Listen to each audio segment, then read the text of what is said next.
What makes a premium rangefinder so expensive over budget options? The Cigman CT-1200 Pro costs just £90, but is it worth buying, and what are we sacrificing when we buy this rangefinder over premium brands? In today's video, I dive deep into the features of this budget rangefinder. I take it for a test drive out on the golf course, and I'll give my honest opinion on whether you should be spending your hard-earned money on this rangefinder. If you're in the market for a new rangefinder, this video is for you.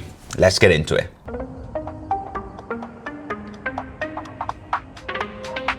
Okay, so in the box, you get a chunky user manual.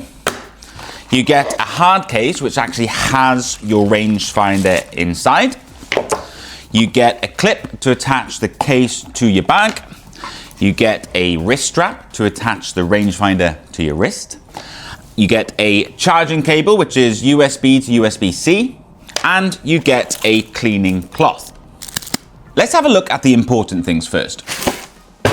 First things first, the hard case. I mean, this is a pretty simple hard case. It's quite robust, no branding whatsoever on it, so it shouldn't clash colors with your bag or anything like this. It's just black, not a single bit of branding on it, and should do the job absolutely fine. The next thing is the charger, which is USB to USB-C, so it should charge pretty quickly, and it's obviously got some pretty universal connections. But most importantly, let's have a look at the actual rangefinder itself. It's quite light, it's got grips in the right places, so when you're holding it, it's quite comfortable, but it is a little bit box-like. A lot of premium rangefinders you buy are actually fitted to your hand a little bit better, and it actually makes gathering your distances a lot easier when it's shaped better in your hand. But I'll go into more details about that later on in this video. But my initial thoughts just playing around with this thing is that it doesn't actually feel very budget. I'm not saying it's a premium product, but it doesn't feel as cheap as it actually is. The focus dial here, for example, feels quite heavy duty. But the most impressive thing about this budget rangefinder is its display screen.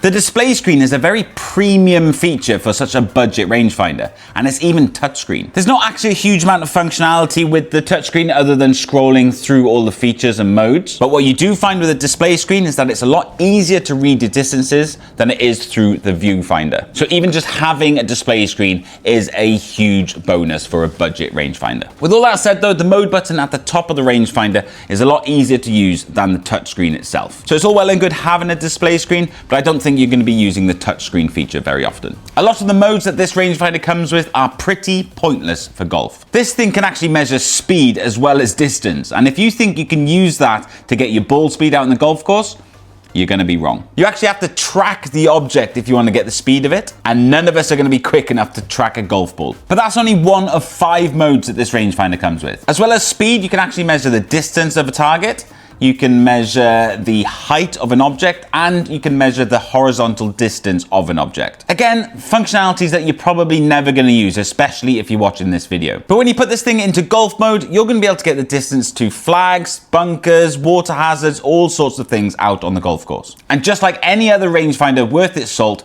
you can put it into slope mode. That way you can figure out exactly what club you need to hit on all sorts of elevated greens. So those are all the things that this rangefinder says it can do, but how well can it do them? Let's put this thing through its paces out on the golf course.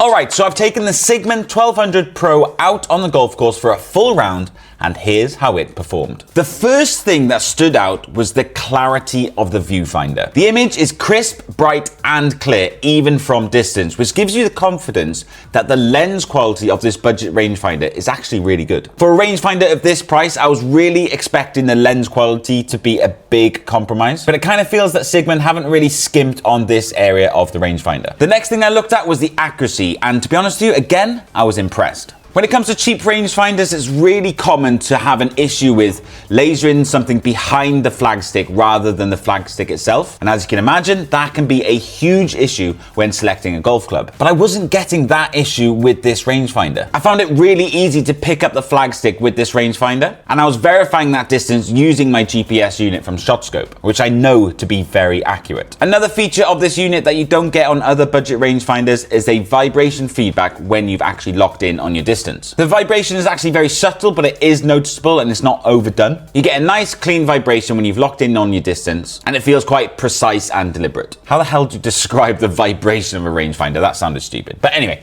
it was good. Another thing that really impressed me was the display screen on the side of the rangefinder. My regular rangefinder doesn't actually have one, and I thought they were pretty unnecessary, but I think I'm wrong. Having the distance displayed on the side of the rangefinder actually saves a bit of time. I constantly forget the distance that I lasered, and the fact that I don't have to look through the viewfinder again or get the distance again because it's on the side is actually really convenient and saves a bit of time. It's a very small feature and has a very small impact on your round of golf, but I did find it to be really handy. Let's talk about the battery life, because that is another area where budget rangefinders can save some money on the premium brands. And again, this rangefinder performed really well. After a full round of golf, lasering every single flag that I normally would, the battery life is still showing as 3/4 full. That suggests that you should easily get 3, maybe even 4 rounds of golf out of this rangefinder before you need to recharge it, which is a really solid performance for such a budget rangefinder. You have to remember that this rangefinder costs less than £100. There are people out there spending hundreds of pounds on rangefinders, and so far this one is really performing well for such a budget price.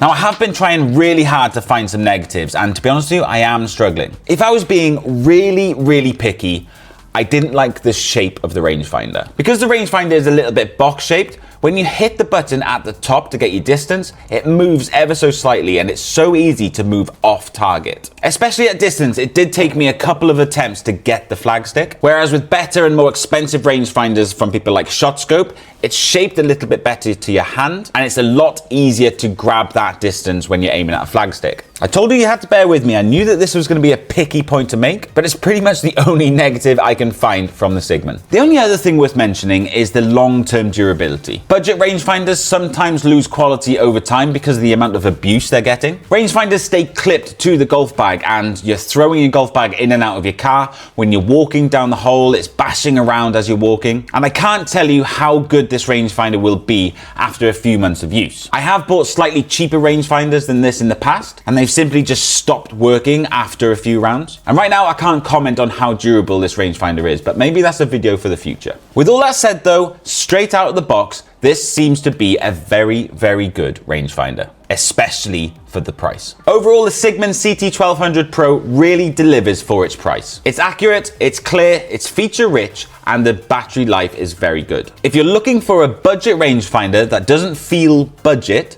then this could be the one for you. If you want more information about this rangefinder, there's a link in the description. It'll take you straight to their website. You don't just have to trust my review about this product. There's plenty of information on the website so you can make an informed decision. And that's the end of the video, guys. If you're still here and you're not yet subscribed, make sure you hit that subscribe button. If you've liked this video, make sure you hit that like button. And if there are any other golf products you want to see reviewed, make sure you leave a comment. Let me know what you want to see reviewed next. But for now, thanks for watching, and I'll see you next week for another video.